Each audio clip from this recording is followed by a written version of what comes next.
जय श्री कृष्णा, राधे राधे। आप सबका मेरे YouTube चैनल पर हार्दिक स्वागत है।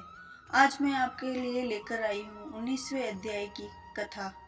आप जरूर सुने इस कथा को। चलो सुनते हैं कथा। वह पांचों कन्याएं इस प्रकार विलाप करती हुई बहुत देर प्रतीक्षा करके अपने घर में लौटी। जब घर पर आई तो माताओं ने पूछा कि इतना विलंब तुमने क्यों कर दिया। तब कन्याओं ने कहा कि हम किन्नरियों के साथ क्रीड़ा करती हुई सरोवर पर थी और कहने लगी कि आज हम थक गई हैं और जाकर लेट गई। वशिष्ठ जी कहते हैं, इस प्रकार आशय को छुपाकर वह विरह की मारी पड़ गई। उन्होंने घर में आकर किसी प्रकार की क्रीड़ा नहीं की। वह रात्रि उनको एक युग के समान बीती। सूर्य नारायण के उदय होते ही अपने आप को जीवित मानती हुई माताओं की आज्ञा लेकर गौरी पूजन करके वे कन्याएं वहां पर जाने लगी। उसी समय ब्राह्मण भी स्नान करने के लिए अच्युत सरोवर पर आ रहा था। उसने आने पर कन्याओं ने वाह वाह किया, जैसे कमलिनी प्रातःकाल सूर्योदय को देखकर कहती है।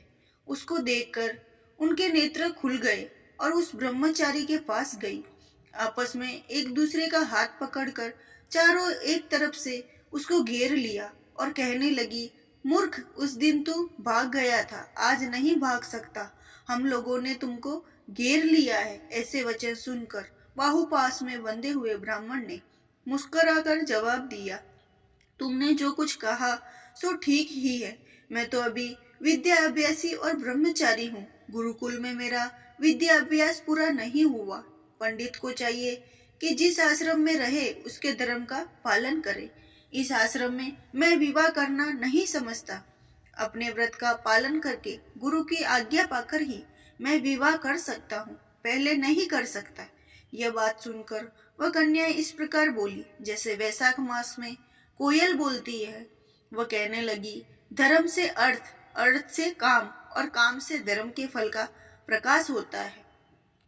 हम काम सहित धर्म की अधिकता से आपके पास आई है, सो आप पृथ्वी के सब भोगों को भोगिए। उस ब्राह्मण ने कहा कि तुम्हारा वचन सत्य है, किंतु मैं अपने व्रत को समाप्त करके ही विवाह कर सकता हूँ, पहले नहीं कर सकता। तब वे कहने लगी कि तुम मूर्ख हो। अनोखी औषधि, ब्रह्म, बुद्धि, रसायन, सिद्धि, अच्छे कुल की सुंदर नारियों तथा मंत्र जिस समय प्राप्त हो तब ग्रहण कर लेना चाहिए। इसी से कार्य को टालना अच्छा नहीं होता। केवल भाग्य वाले पुरुष ही प्रेम से पूर्ण अच्छे कुल से उत्पन्न स्वयं वर चाहने वाली कन्याओं को प्राप्त होते हैं। कहाँ हम अनोखी सुंदर नारियां, कहाँ आप तपस्वी बालक। ये बेमेल का मेल मिलाने में विधाता की कुछ कुछ चतुराई है। इस कारण आप हम लोगों के साथ गंधर्व विवाह कर ले। इनके ऐसे वचन सुनकर उस धर्मात्मा ब्राह्मण ने कहा कि व्रती रहकर इस समय विवाह नहीं करूंगा, मैं स्वयंवर की इच्छा नहीं करता।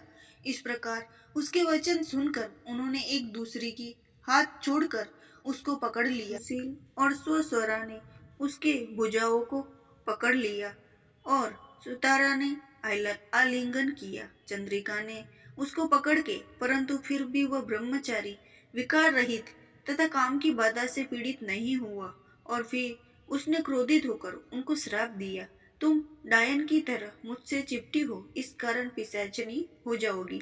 ऐसे श्राप देने पर वह उसको छोड़कर अलग खड़ी हो गई। उन्होंने कहा कि हमने अपराधियों को वृथा क्यों श्राप दिया, तुम्हारी इस धर्मता पर धिक्कार है। प्रिय करने वाले से बुराई करने वाले का सुख दोनों लोकों में नष्ट हो जाता है, इसलिए तुम भी हम लोगों के साथ पिशाच हो जाओगे। तब वे आपस में क्रोध से उस सरोवर पर पिशाच पिशाचनी हो गए और बस पिशाच पिशाचनी कठिन शब्दों से चिल्लाते हुए अपने कर्मों को भोगने लगे।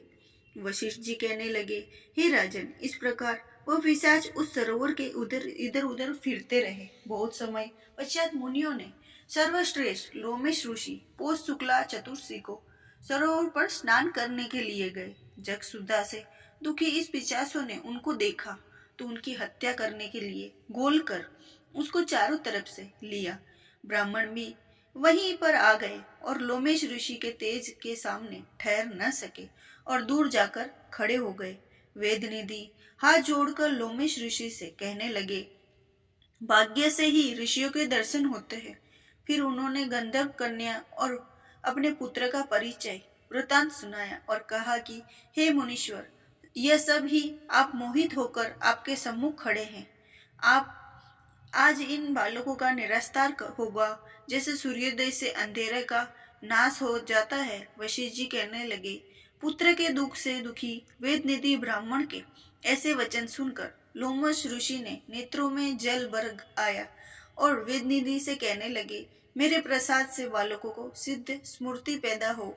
मैं उनको धर्म कहता हूँ, जिसका इनका आपस का श्राप विलीन हो जाएगा।